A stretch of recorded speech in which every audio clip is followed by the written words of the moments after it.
So I cannot, for the life of me, get this thing to work. So I'm going to call it as a project end for now.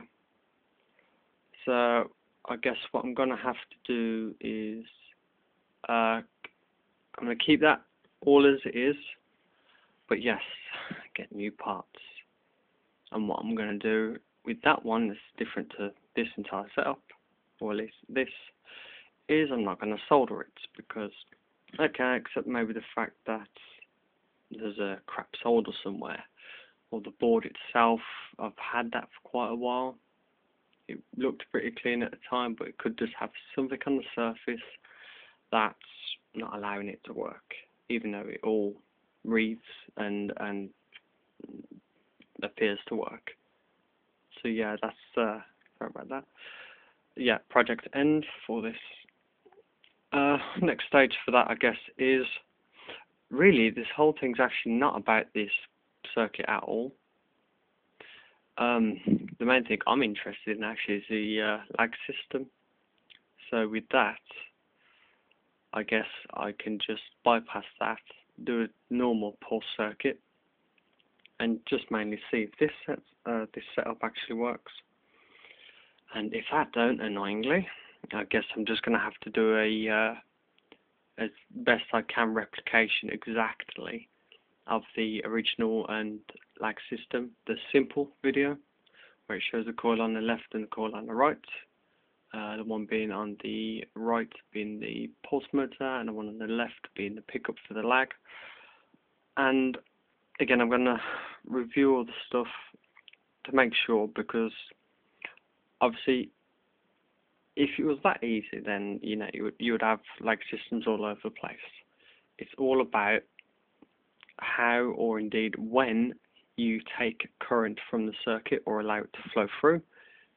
Because I remember on one of the videos you were saying, or the Tin Man was saying, that the connection would only go to one side of a pre-bridge rectifying circuit that went into the cap circuit and the voltage doubler.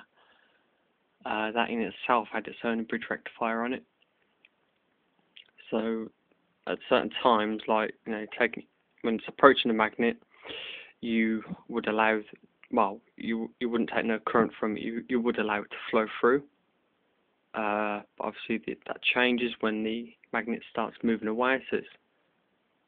So that's a north magnet, the one by my knuckle. So that would approach. That would produce a north magnet in the coil, obviously for induction. But that side we don't use. And when it starts moving away, it produces a south, because that's what it slows down. North and north slows it down, Lenz's law or eddy current, one of the two. And it pulls away, it goes south on the coil, north on the magnet, so it's still pulling on those electrons. But obviously with the lag system, it does something different.